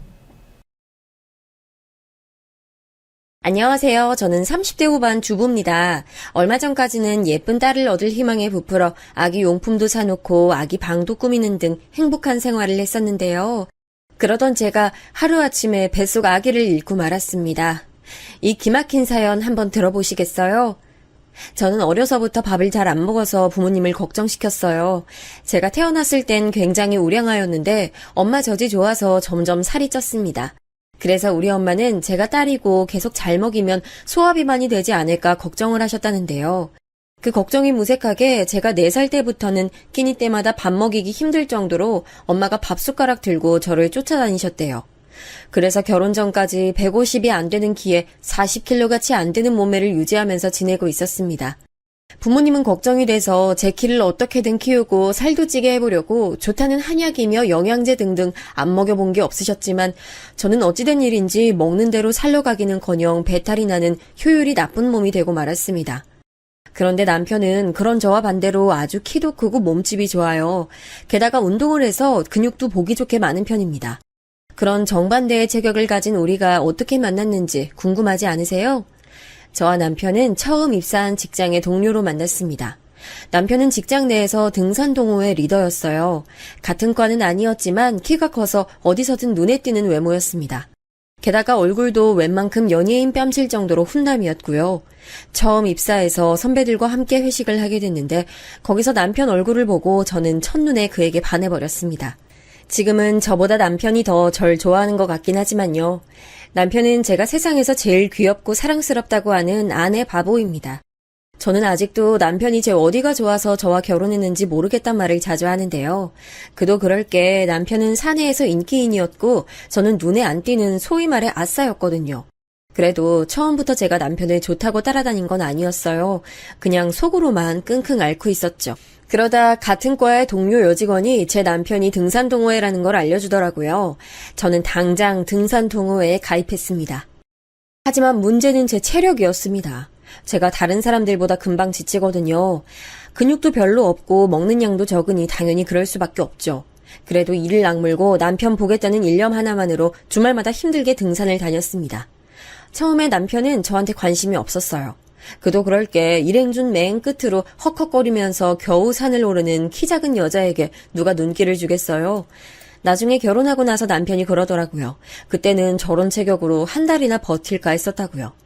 하지만 제가 체력은 좀 딸려도 깡은 좋거든요. 한 달이 2달이 되고 3달이 넘어가자 남편은 결국 저의 지구력과 끈질긴 면을 인정을 안 할 수가 없었다고 하더군요. 그리고 점점 저한테 관심을 갖기 시작했습니다. 어느 날 북한산을 힘겹게 오르고 나서 물을 마시고 있던 제게 남편이 다가와서 말하더라고요. 어때요? 등산 다닐만 해요? 아니요. 너무너무 힘든데요. 제가 그 사람이 예상했던 대답을 하지 않자 남편의 눈썹 끝이 올라가며 의아한 표정이 되더라고요. 남편은 재차 제게 물어보더군요. 그런데 왜 다녀요? 보고 싶은 사람이 있어서 그 사람 보려고요. 도저히 그 사람이 바로 당신이라고 하는 말은 나오지 않았지만 제가 남편의 눈을 쳐다보며 얼굴이 새빨개지자 남편도 얼굴이 붉어지더군요. 남편이 어렴풋이 제 호감을 눈치를 채게 하기까지 제가 얼마나 공을 들였는지 몰라요. 비록 같은 속도로 산에 오른 건 아니었지만 정상에 올라가서는 그 사람 있는 근처에서 쉬었고 때로는 무심한 척하며 남편에게 캔커피를 건네기도 했고요. 그렇게 공을 들인 지 3개월 만에 남편은 그런 제 마음을 알아주고 저에게 사귀자 하더군요. 그렇게 1년 정도 연애를 하고 남편은 어느 날 제 손을 꼭 잡으며 말하더군요. 자기야, 이제 때가 된 것 같아. 우리 결혼하자. 나 당신과 결혼하면 행복하게 잘 살 수 있을 자신 있어. 너무 행복해서 눈물이 났습니다. 당연히 그의 프로포즈를 기쁜 마음으로 받아들였고요. 응, 나도 자기 너무너무 사랑해. 우리 결혼하면 정말 잘 살 수 있을 거야. 프로포즈 후 남편은 불도저 같은 기세로 결혼을 추진시켰습니다. 우선 저희 집에 인사를 왔고 저희 부모님은 남편의 우람한 체격과 얼굴을 보더니 단번에 합격을 주셨습니다. 우리 사위, 얼른 우리 딸이랑 결혼해서 예쁜 딸아들 낳고 잘 살았으면 소원이 없겠네. 내 아들 하나 더 생긴 것 같이 아주 든든해. 그러게요. 우리 딸이 사위감 하나는 참 잘 데려왔네. 그 사람이 우리 집에 와서 밥도 복스럽게 잘 먹고 우리 엄마의 음식 솜씨를 칭찬하면서 방긋방긋 잘 웃으니 세상에 어느 예비 장인 장모가 남편을 싫어할 수 있겠어요. 제 친정에서 이렇게 따뜻한 환대를 받은 남편은 의기양양해져서 결혼식을 빨리 하고 싶어 남편 어머니에게 저를 소개시켜 저희 결혼에 쐐기를 박으려 했습니다. 그러나 저와 그 사람의 결혼은 뜻하지 않은 시어머니의 반대에 부딪혔습니다. 시어머니는 강남에서 커다란 규모의 돼지갈비집을 운영하고 계셨어요. TV에 나오는 유명 맛집이었습니다. 이쯤에서 제 남편의 가족관계에 대해 말씀 안 드릴 수 없네요. 남편은 아버지가 일찍 돌아가셔서 편모 아래에서 자랐다고 합니다. 시어머니는 아들과 먹고 살기 위해 마포의 시장통에서 돼지불고기 백반집을 시작하셨습니다. 그러느라 남편에게 신경을 많이 못 써주셨다고 하시지만 그래도 제가 보기엔 남편은 바른 생활 사나이로 자란 것 같아요. 남편이 고등학교 들어갈 무렵까지 시장에서 하루도 쉬지 않고 백반집을 운영하셨던 어머니는 그 식당을 크게 키워서 강남 고깃집으로까지 확장시켰습니다. 그렇게 장사를 하시면서 어머니는 억척스러운 성격과 걸걸한 목소리를 가지게 되셨다고 해요. 처음엔 이런 시어머니가 적응이 안 됐던 게 사실입니다. 왜냐하면 저희 집 분위기는 그게 아니었거든요. 아버지는 교육 공무원이셨고 어머니는 집에서 살림만 하시던 주부인지라 저희 집에선 큰 소리 한 번 난 적 없고 가족 간의 싸움이 없었거든요. 게다가 우리 부모님은 제 의견을 거의 믿고 무조건적으로 수용해 주시던 분들이어서 우리 결혼이 반대에 부딪힐 거라고는 상상도 못했습니다. 무튼 저는 어머니가 운영하시는 식당에서 첫 대면을 했습니다. 그 자리에서 시어머니는 저를 아래 위로 쳐다보시더니 딱 잘라 이렇게 말씀하셨어요. 안 돼. 우리 아들이랑 결혼은 절대 안 돼. 저는 초면에 시어머니가 이런 말씀을 하실 줄 몰라서 당황한 얼굴로 고개만 말없이 푹 숙이고 바보같이 아무 말도 못했습니다. 시어머니가 대놓고 반대를 할 줄은 몰랐던 건 남편도 마찬가지였나 봐요. 남편은 실망한 투로 시어머니에게 항변했습니다. 아니 엄마, 내가 사랑하는 사람인데 처음부터 안 된다는 소리부터 하세요? 결혼은 제가 하는 거지 어머니랑 같이 살 것도 아닌데. 이렇게 작고 빼빼 마른 애가 무슨 일을 해? 식당 일은커녕 집에서 살림도 제대로 못하게 생겼구만. 아무튼 난 반대니까 그런 줄 알아. 엄마, 그게 무슨 말씀이세요? 이 사람 이 식당에서 부려먹으실 생각이었어요? 난 어머니 생각을 이해를 못하겠어요. 어머니가 아무리 그러셔도 저 이 사람이랑 결혼합니다. 남편이 화가 나서 시어머니에게 대들자 분위기가 싸해졌어요. 저는 그때도 바보같이 그 사람 말리지도 못하고 시어머니께 한마디 대거리도 못한 채 눈물을 뚝뚝 떨어뜨리며 고개만 속이고 있었죠. 지금 생각하면 그때부터 시어머니가 저를 아주 만만히 보시고 그런 말씀하셨던 것 같아요. 남편은 시어머니가 그렇게 반대를 하셨어도 결혼은 나와 하는 것이라며 멈추지 않고 결혼식까지 일사천리로 진행했습니다. 어머니는 외아들인 그 사람에게 이것저것 참견을 하고 싶어 했지만 남편은 큰 식당을 운영하면서 재산을 쌓아오신 어머니 도움을 일도 안 받고 우리끼리 작게 시작하자며 저에게 힘을 줬습니다. 자기야, 우리 비록 전셋집에서 시작하게 됐지만 그래도 열심히 같이 벌면 좋은데 집 살 수 있을 거야. 당신 나 믿지? 나만 믿고 따라줘. 그러면 나도 당신 고생시키지 않도록 열심히 할게. 그럼 자기 믿지. 나도 열심히 벌 테니까 우리 10년 후에는 전셋집 탈출해서 꼭 우리 집 마련하자. 우리끼리는 이렇게 아무 문제도 없었지만 저는 시어머니를 생각하면 가슴 한쪽이 무거워졌어요. 시어머니는 바쁜 와중에 틈틈이 전화를 해서 제게 남편과 결혼하는 문제 가지고 잔소리를 이것저것 많이 하셨거든요. 게다가 제가 뭐라고 한마디라도 하면 말대답한다고 더 혼을 내시고 말이에요. 예를 들어 결혼식 청첩장이 마음에 안 든다거나 제가 해오는 혼수 문제로도 어머니는 어떻게든 꼬투리를 잡고 싶어 하셨습니다. 다행히 남편은 제게 몰아치는 어머니 잔소리와 불평불만을 대신 통화를 하는 방법으로 다 막아줬습니다. 아니, 네가 왜 전화를 받아? 난 네 와이프한테 할 얘기 있단 말이야. 얼른 네 와이프 바꿔봐. 네. 제가 전해드릴 테니까 저한테 말씀하세요. 엄마, 그리고 사소한 것들은 제가 나중에 전화 드릴 테니까 이 사람한테 자꾸 전화 그만하세요. 아니, 아들. 너 어떻게 엄마한테 이럴 수가 있어? 아유, 우리 아들 변했네. 아이, 전에는 결혼도 안 하고 엄마하고 같이 천년만년 살 것처럼 말하더니 이젠 네 각시밖에 눈에 안 보인다 이거지? 그래, 내가 니들한테 한 푼이라도 물려주나 봐. 우리 어머니 또 왜 이러실까? 네. 저희들 어머니 돈 필요 없으니까 사회 환원하시고 나중에 제가 전화 드릴게요. 제가 불편할까봐 저 대신 통화를 끝낸 남편은 웃으며 제게 말했습니다. 우리 엄마 말은 거칠게 하셔도 속정은 깊으신 분이라 자기가 좀만 잘해드리면 금방 풀어주실 거야. 지금은 우리끼리 결혼 준비하고 나중에 인사드릴 거니까 자긴 걱정 하나도 안 해도 돼. 그래요. 고마워, 자기야. 난 자기가 세상에서 제일 좋아. 우리 남편 정말 세상에 단 하나뿐인 착한 남자 아닌가요? 전 정말 남편 하나는 잘 만났어요. 지금도 그 생각엔 변함이 없고요. 어찌됐든 저와 남편은 결혼을 했고 그날 시어머니는 굳은 얼굴로 결혼식에 참석하셨습니다. 처음엔 아들에게 배신감을 느끼셔서 결혼식에도 안 오시겠다고 남편에게 큰 소리를 치셨다고 합니다. 그러다가 제 남편이 계속 이렇게 반대하시면 모자간에 인연 끊고 다시는 얼굴 안 보겠다고 해서 겨우 참석은 하셨다고 하더라고요. 남편이 절 만나기 전에는 시어머니 말이라면 껌뻑 죽는 효자였는데 저와 결혼 문제로 어머니 속을 처음 썩여드렸다고 하니 시어머니는 아무래도 제가 엄청나게 미우셨을 거라고 짐작할 수밖에 없네요. 그리고 결혼하고 나서도 시어머니는 저희 부부에게 심한 간섭을 하셨는데 특히 밥 먹는 문제로 어머니께 야단을 많이 맞았어요. 아니, 뭘 먹었다고 그만 먹는데? 왜?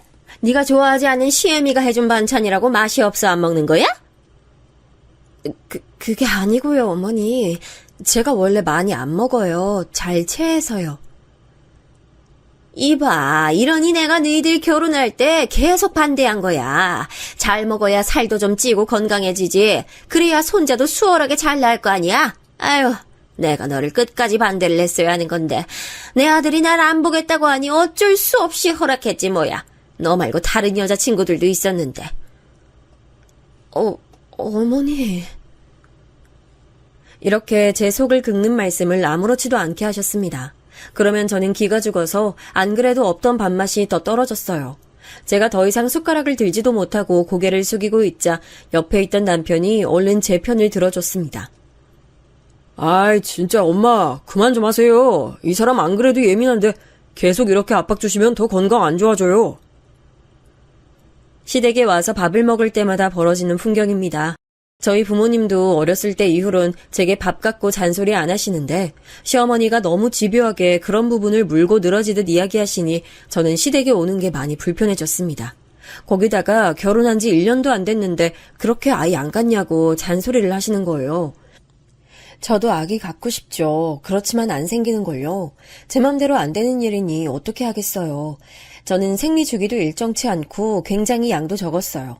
1년에 서너 번 할까 말까한 그런 확률로 남편이랑 아무리 노력해도 아기가 잘 생기지 않더라고요. 그렇게 삐쩍 마른 몸으로 어떻게 애를 갖니?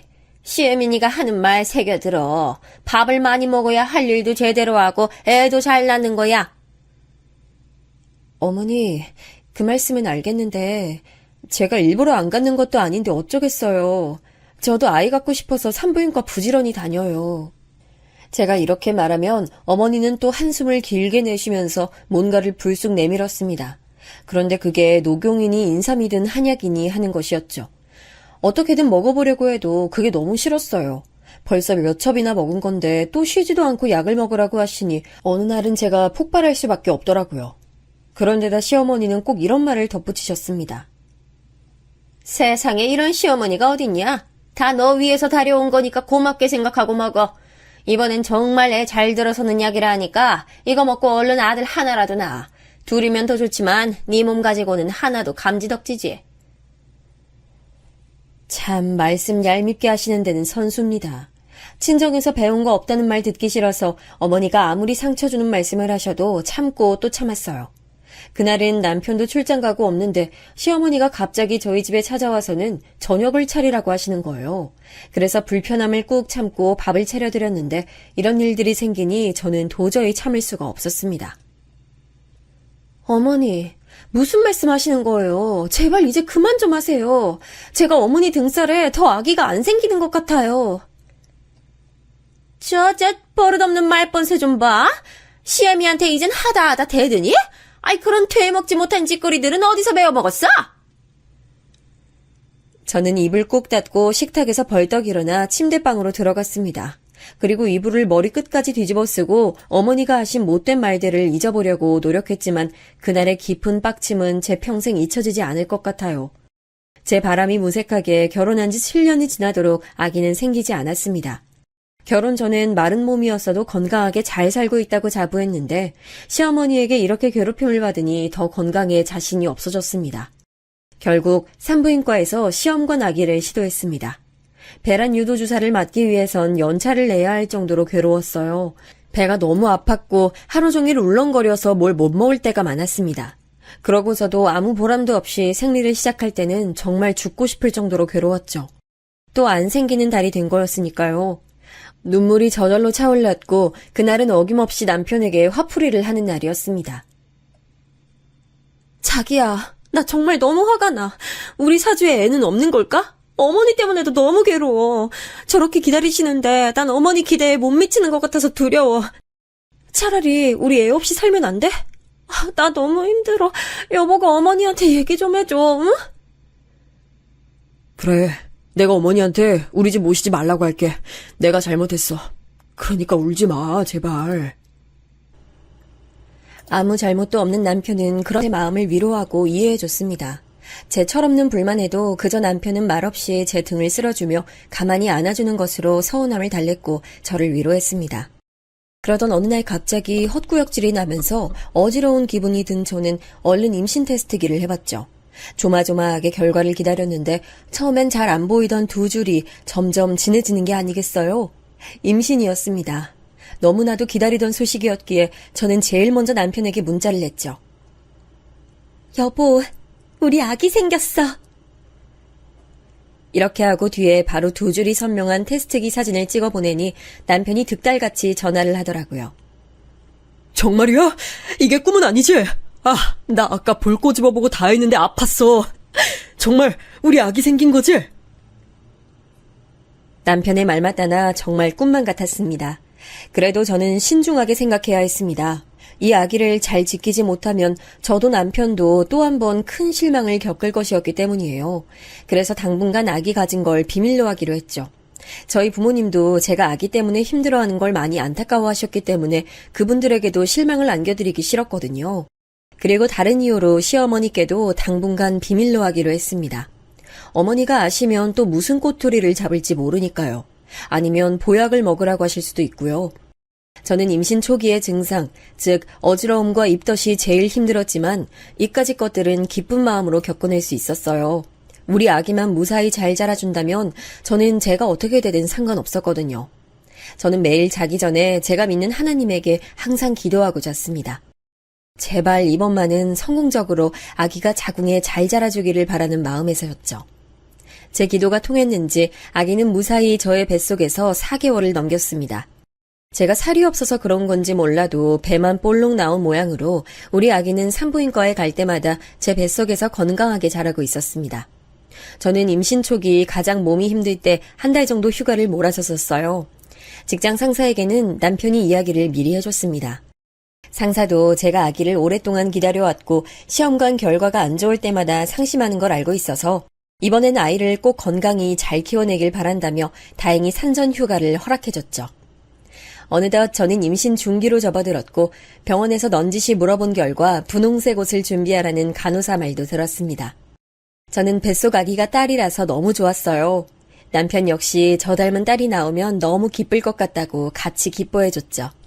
그러나 문제는 항상 시어머니한테 있었습니다. 저희 시어머니는 남아선호 사상에 뼛속까지 물들어 있는 옛날 분이었고 제 뱃속 아기가 아들도 아니라는 말을 듣자 제게 전화해서 또 막말을 퍼부었습니다. 어이구, 너 뱃속애가 딸이라며? 아이, 넌 어떻게 거울려도 그렇게 재수가 없니? 첫애부터 아들 낳으면 다음에 아들이든 딸이든 상관없을 텐데. 아유, 네 남편이 재주가 없는 건지 아님 네 몸에 문제가 있는 건지 모르겠네.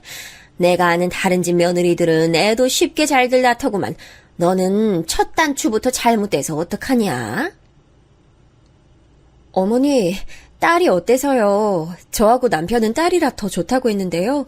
요즘 남초 현상이라고 결혼하기도 힘든데 딸 있으면 더 귀하게 좋은 곳에 시집 보낼 수 있고 키우면서 얼마나 귀엽고 예쁜 짓을 많이 할 텐데 그러세요. 저희 딸이니까 저희 부부가 알아서 키울게요, 어머니.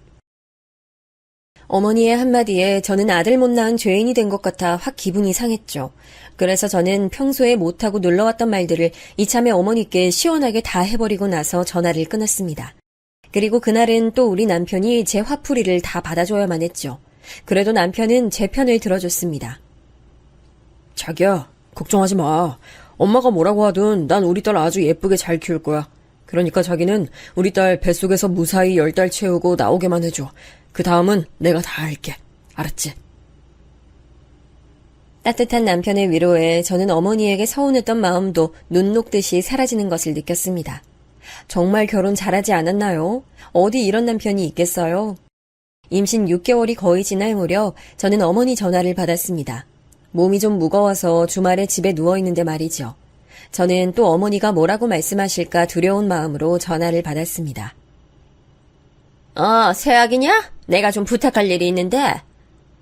네, 어머니 말씀하세요.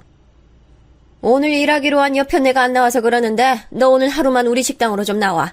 주말인데 사람 없으면 내가 많이 곤란해서 그래. 네? 저 몸이 좀 안 좋아서 안 될 것 같아요. 시애미가 시키면 나와서 일 좀 할 것이지 무슨 말이 그렇게 많어. 오래 시키지 않을 테니까 잔말 말고 얼른 가게로 나와. 네, 알겠습니다, 어머니. 하필 그때 남편은 일본으로 출장 가 있었습니다. 그래서 전 정말 가고 싶지 않았지만 꼼짝없이 어머니 고깃집으로 일하러 갈 수밖에 없었죠.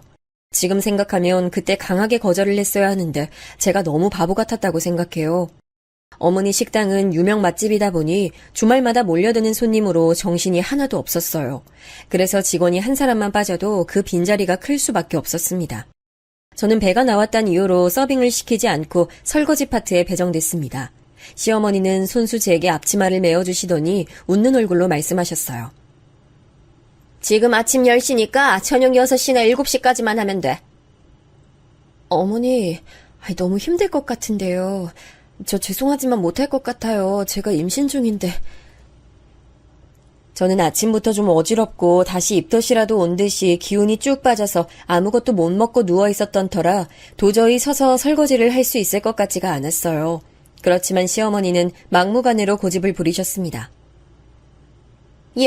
난 내 아들 임신했을 때도 시어머니가 시키는 일 군말 없이 다 했어. 그리고 건강하게 애 낳았고. 얘가 지금 무슨 소리 하고 있어? 어머니랑 저는 체격도 다르고 체력도 훨씬 제가 딸리는데 어떻게 해요?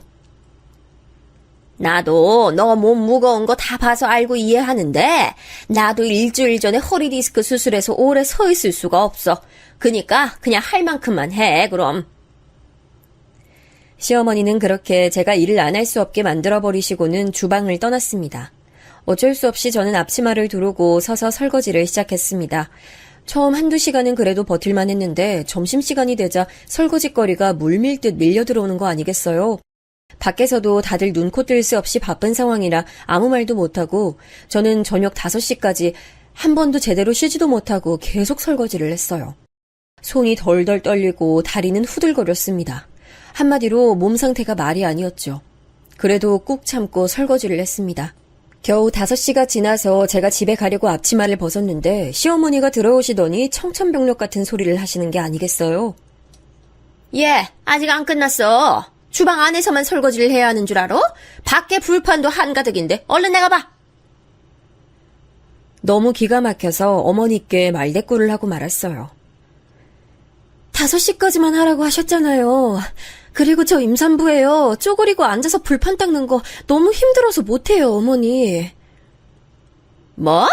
이제 임신 중기라며. 아이, 그까짓 일 좀 한다고 왜 어떻게 안 되니까 걱정 말고 앉아서 불판이나 닦어. 어머니는 화를 내시며 주방으로 들어가 버리셨어요. 서러움에 눈물이 났지만 이 가게에 제 편은 하나도 없었습니다. 누가 볼세라 얼른 눈물을 닦고 밖에 있는 수도로 나가 불판을 닦았죠.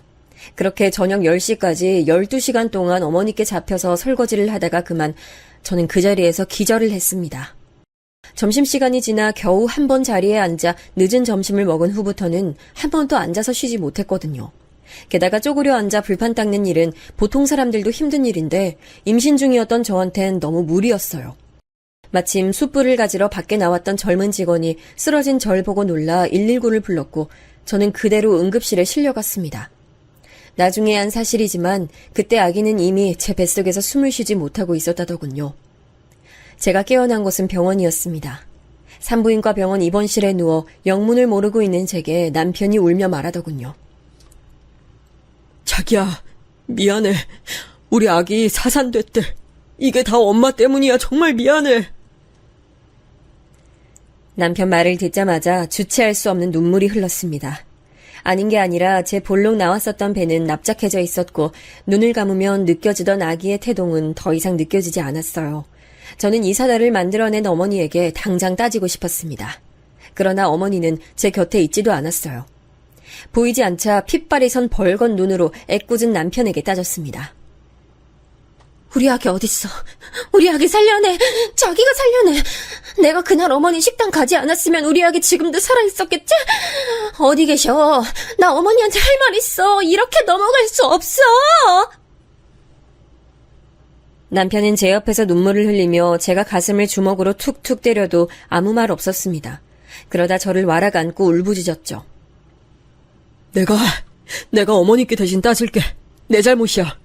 어머니가 자기한테 일 못 시키게 진작 못 박아뒀어야 했어. 다 내 잘못이야. 대신 마음 풀릴 때까지 날 때려. 어? 제발 진정해. 그렇게 말하는 우리 남편이 무슨 잘못이 있겠어요. 이렇게 된 건 다 제 탓이죠. 시어머니가 일 시킬 때 영리하게 빠져나갔어야 했는데 바보같이 어머니 말씀에 거역 못하고 시키는 대로 하다가 이렇게 됐잖아요. 저는 남편의 품에 안긴 채로 엉엉 목 놓아 울었습니다. 우리 가엾은 아기는 세상에 빛도 못 보고 못난 엄마가 몸이 약해서 죽어버린 것을 어쩌겠어요.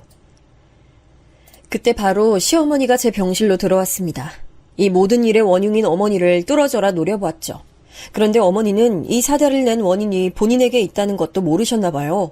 어떻게 그렇게 아무렇지 않은 어조로 말씀을 하실 수 있는지 저는 귀를 의심했고요. 그 말을 듣는 순간엔 정신이 나갈 것 같았습니다. 도저히 사람이 할 수 있는 말이 아니었거든요. 네 뱃속 애가 그렇게 된 건 안 된 일이지만 걔 딸이라며. 차라리 잘 된 거지. 아들 낳으면 되잖아. 다음엔 아들 낳을 수 있을 거야. 그러니까 얼른 몸부터 추스르고.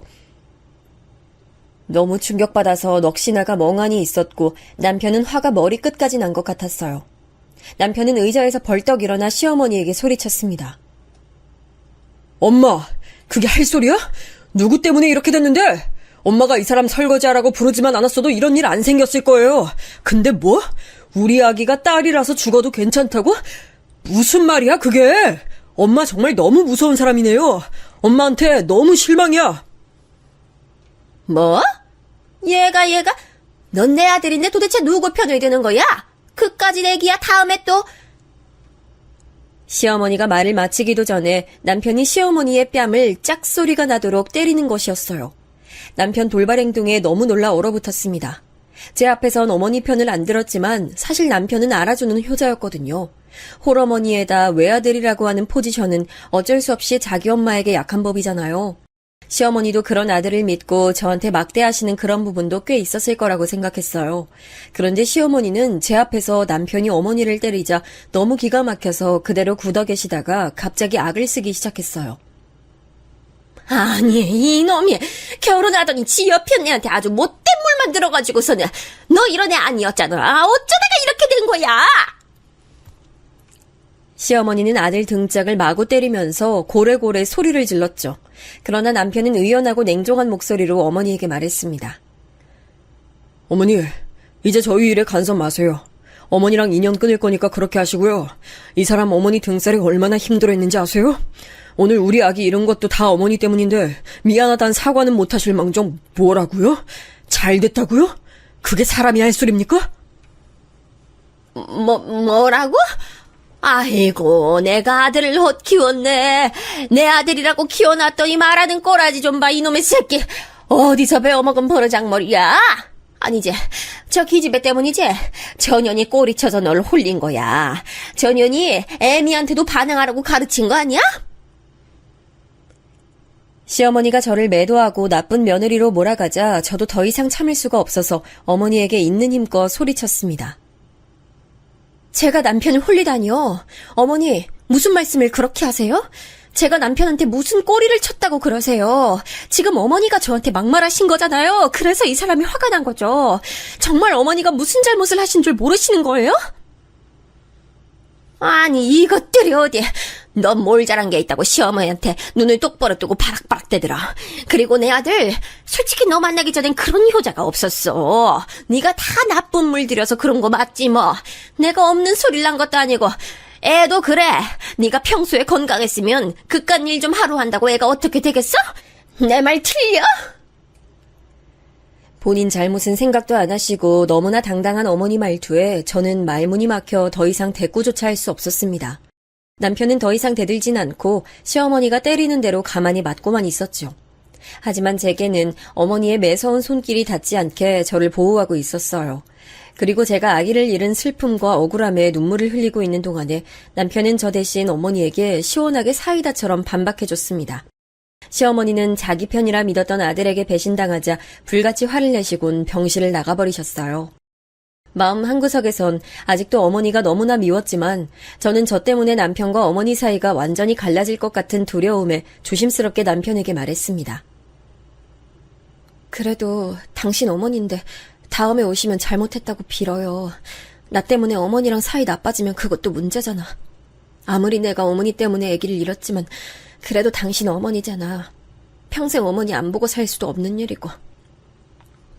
남편은 울고 있는 제게 손을 내밀었습니다. 그리고 힘있는 목소리로 말했어요. 난 내 인생에서 자기랑 우리 아기가 제일 1순위였어. 어머니는 물론 내 혈육이지만 내가 결혼한 순간 내 가족은 이제 자기랑 뱃속의 아가야. 그런데 어머니는 내 가족을 망쳐놨어. 내 마음에서 용서가 될 때까지 절대로 어머니 안 만날 거야.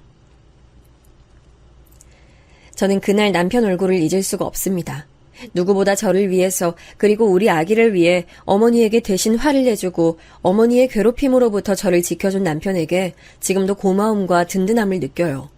그 이후 어머니는 저와 남편의 일에 전혀 간섭하시지도 않았고 심지어는 전화조차 하지 않으셨어요. 남편 역시 주말에 가서 꼬박꼬박 도와드리던 식당 일도 끊고 제 옆에 붙어서 저를 열심히 간호하더라고요. 저는 며칠 후엔 건강을 되찾고 당연히 퇴원을 하게 될 것이라 생각했지만 산부인과 주치의가 어느 날 저를 진료실로 부르더니 이렇게 말하더군요. 김미나님 안녕하세요. 오늘 제가 미나님 보자고 한 이유는요. 의사 선생님은 한참을 머뭇거리셨어요. 그래서 제가 물어봤습니다. 네, 무슨 일로 그러시는데요? 혹시 저한테 무슨 안 좋은 거라도 있나요? 김미나님 자궁에서 암세포가 발견됐습니다. 사산된 아기에겐 안 된 일이지만 미나님 뱃속 아가가 아니었으면 암세포도 발견이 늦을 뻔했어요. 지금 당장 수술하셔야 돼요. 제가 암이라고요? 자궁암? 선생님 그게 정말인가요? 그럼 저 얼마나 살 수 있나요? 미나님, 진정하시고, 아직 말기는 아니니까 긍정적으로 생각하세요.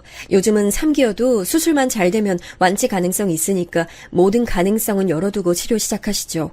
가족들 도움도 필요합니다. 우리 딸을 보낸 지 얼마 되지 않아 저는 또 청천벽력 같은 소식을 들었습니다. 얼마나 머리가 아팠겠어요. 그날 저녁 저는 퇴근하고 병실에 온 남편에게 주치의 말을 전했습니다. 자궁암이라는 소리를 듣자 남편은 또 하염없이 울었어요. 남편이 나중에 피식 웃으면서 태어나서 가장 많이 울어본 일주일이었다고 그러더라고요. 남편은 제 손을 잡고 울다 말고 제게 물었습니다. 그래, 당신 수술만 하면 괜찮은 거지? 우리 여보 없으면 나도 죽어버릴 거야. 살 희망이 없어. 그러니까 당신 꼭 힘내서 수술 잘 받고 다시 건강하게 만나자. 응? 내가 우리 자기 간호해줄게. 여보야, 당신 덕분이야. 너무 고마워. 당신 없었으면 나 아마 암인 줄도 모르고 살다가 그냥 죽었을 거야. 나 정말 결혼 잘한 행복한 여자 같다. 저 역시 펑펑 울며 고개를 끄덕였습니다. 이제 아직 30대 꽃 같은 나이인데 이대로 죽을 수는 없잖아요. 비록 우리 딸은 세상 빛을 보지 못했지만 저는 희망을 아직 잃지 않았습니다. 자궁암 수술을 하고 나서는 다시 시험관에 도전할 생각이었습니다. 저는 서울에 있는 큰 병원에서 수술을 받고 몇 달 뒤에 퇴원을 했습니다. 그 사이에 남편은 저를 돌보기 위해 서울에 있는 집을 팔고 남해에 큰 전원주택을 샀어요. 다니던 직장도 퇴사했고요. 나중에 남편에게 들어보니 조금이라도 맑고 깨끗한 공기를 마시면서 제 투병 생활에 도움이 되고자 했다고 하네요. 저는 지금 남편과 단둘이 남해에 있는 집에서 지내면서 작은 찻집을 운영하고 있습니다. 처음엔 익숙하지 않은 가게 운영이 힘들었던 것도 사실이지만 이제는 매상에 연연하지 않고 저희 부부가 행복하면 그만이다 하고 생각합니다. 시골 구석에 있는 찻집이라 손님도 하루에 10명 안팎으로 오시지만 매일 열고 있어요. 집 밖에서 작은 텃밭도 일구면서 농사 흉내도 내보고요. 이것도 다 남편의 헌신적인 보살핌 덕분이에요. 자연의 품에서 자연이 주는 신선한 음식만 먹고 적당하게 운동도 하고 이런 생활이 가능했던 것도 남편의 덕분입니다. 남편이 아니었다면 저는 암 수술을 받을 생각도 못하고 고통 속에 서서히 죽어가고 있을지도 몰라요. 저는 이 사건으로 인해서 몸도 마음도 새로 태어난 것 같은 기분이에요. 한 가지 변함이 없는 사실은 제 남편이 저를 위해서 해준 결심으로 제가 오랫동안 고통받아 오던 마음의 짐을 덜 수 있었다는 거예요. 남편이 대한민국의 남쪽 끝인 남해를 선택한 것도 잘 나가던 직장도 그만두고 제 요양을 위해 적성에 맞지도 않는 찻집을 운영하기로 마음먹은 사실도 나중에 안 일이지만 시어머니의 간섭을 조금이라도 덜 받게 하려고 했던 나름의 배려였다는 걸 알게 됐어요. 그 사실을 눈치채고 나서 저는 혼자 얼마나 울었나 몰라요. 이 사람에게 고맙기도 하고 미안하기도 했어요. 어머니의 성정이 조금만 덜 유난하셨다면, 그리고 저한테 조금만 덜 강요하셨다면 얼마나 좋았을까요? 그랬다면 시어머니와 저도 진정한 가족이 되고 서로 행복하게 살 수 있었을 텐데 말이에요. 제가 이런 얘기를 하면 아마 믿을 수가 없다, 세상에 그런 시어머니가 어디 있냐고 하면서 제가 거짓말을 하는 거라고 생각하실 분들 계시겠죠? 그런 청취자님들에게 제가 드릴 수 있는 말씀은 하나입니다. 세상엔 여러 종류의 사람이 있고 각자의 삶의 방식이 분명히 있을 거예요. 제 시어머니도 아마 그런 분이실 거예요. 악의는 없지만 남에게 예사로 상처를 주는 사람이요. 시어머니 본인은 아직도 난 악의가 없다라고 주장하십니다. 제 아기가 시어머니 때문에 잘못된 사건에 대해서도 사과 절대로 하지 않으시고요. 그래서 저희는 이제 시어머니를 찾아뵙지 않고 있습니다. 저희 친정 부모님들도 제가 아기도 잃고 암까지 걸렸다는 사실을 알고 굉장히 충격받으셨고 제 건강을 염려하셔서 무리하게 서울로 올라오라고 하지 않고 아버지 어머니께서 남해로 내려오고 계세요. 그것도 제가 신경 쓰일까봐 1년에 한두 번 명절 때만 오십니다. 그래도 이제는 수술이 잘 되어 무사히 5년 차만 되면 완치 판정을 받을 수 있어요. 저는 지금 이곳에서 또다시 저희 부부를 찾아올 생명을 고대하며 열심히 다시 시험관을 시도하고 있습니다. 언젠간 다시 저희 부부에게 아기 천사가 찾아올 거라 꼭 믿으면서요. 이젠 스트레스의 원흉인 시어머니도 없고 직장도 안 나가도 되고 그저 제 몸만 돌보면 되니 얼마나 마음이 편하겠어요. 저는 이곳 남해에 내려와서 살이 10kg 가까이 쪘습니다. 40kg도 안 되던 몸이었지만 지금은 40kg대 후반에서 50kg 정도 나가고 있어요. 운동도 열심히 하고 몸에 좋은 맛있는 단백질도 많이 먹어서 그런가 봐요. 신기한 게 예전엔 뭘 먹어도 잘 체하고 입맛도 없었는데 남편이 해주는 음식은 그게 무엇이든 너무 맛있더라고요. 그리고 신혼 초에 시어머니가 억지로 먹인 약들은 제가 살찌는데 하나도 도움이 안 됐지만 남편이 구해다 준 제 전용 보약들은 그의 정성을 생각해서라도 열심히 먹게 되더라고요. 다시 아기를 가져야 한다는 목표도 있으니 몸을 더 건강하게 만들어야겠다는 생각도 절로 들어서 하루도 빠짐없이 등산하고 남편과 같이 운동하고 있습니다. 그러고 집에 오면 뭔들 맛이 없겠어요. 제 평생을 통틀어 요즘 가장 식욕이 좋습니다. 이쪽에 와서 저희 부부는 더욱 금슬이 좋아졌어요. 제 마지막 소원은 우리 딸이 하늘에서 제 동생을 점지해줘서 얼른 다시 임신을 하는 것 하나예요. 며칠 전 꿈을 꿨는데 전신에 황금빛이 나는 아기가 제 품에 안겨 행복한 웃음을 짓는 게 너무 기뻐서 눈물 흘리면서 깼던 기억이 나요. 간밤에 꿈꿨던 내용이 선명하게 기억나는 게 너무 신기해서 남편에게 꿈 얘기를 했습니다. 그랬더니 자기도 비슷한 꿈을 꿨다면서 놀랍더라고요. 나는 강가에 혼자 있는데 금빛 비늘을 가진 잉어 한 마리가 펄쩍 내 무릎 위로 뛰어오르는 거야. 내가 그 잉어를 잡았더니 그 애가 내 딸이 돼서 까르르 소리내서 웃는 거야. 너무 신기하지 않아? 우리 딸이 아마 자기 동생 생길 거라고 나한테 알려주는 것 같았어. 우리 부부의 꿈속에 나온 아기가 저는 우리 딸이라고 굳게 믿고 있습니다. 그리고 만약 제 딸이 무사히 태어났다면 꼭 해주고 싶은 말이 있었거든요. 들어보시겠어요? 우리 딸, 엄마 아빠는 너를 너무너무 기다렸단다. 너를 볼 날을 기다리면서 네 방도 꾸미고 배내 옷도 사고 앙증맞은 신발도 사고 말이야. 그러니 우리 딸 하늘에서 행복하게 지내. 나중에 엄마가 널 만나면 꼭 알아볼게. 엄마랑 아빠랑 우리 딸 셋이 행복하게 살자. 우리 딸은 비록 세상에 없지만 나중에 천국에 가면 꼭 우리 딸 만날 거예요. 그리고 남편과 함께 오래오래 행복하게 살고 싶어요. 오늘의 제 사연은 여기까지입니다. 여러분, 제 얘기 어떠셨나요? 저는 들으시는 분들이 어떤 힘든 상황에 놓여 있어도 희망 버리지 마시기를 바랍니다. 저는 젊은 나이에 아기를 유산하고 암까지 걸렸던 여자입니다. 그렇지만 희망을 잃지 않았기 때문에 그리고 남편의 보살핌이 있어서 지금까지 건강을 되찾고 행복도 되찾고 살고 있습니다. 여러분도 할 수 있습니다. 나를 죽이지 못하는 고난은 나를 더 강하게 만들 뿐이다. 저는 이 말을 제 삶의 좌우명으로 삼고 하루하루 노력하며 살았고 지금도 그렇게 지내고 있어요. 여러분들도 어떤 인생의 고난과 역경이 있더라도 절대 쉽게 포기하지 마시고 끝까지 원하는 걸 이뤄내시길 바라요. 하늘은 스스로 돕는 자를 돕는다 하잖아요. 그리고 제가 몸이 아파 보니까 세상에서 가장 중요한 건 건강이란 생각이 듭니다. 꼭 건강 유의하시고요. 제 긴 이야기 들어주셔서 감사합니다. 행복하시고 건강하세요, 여러분.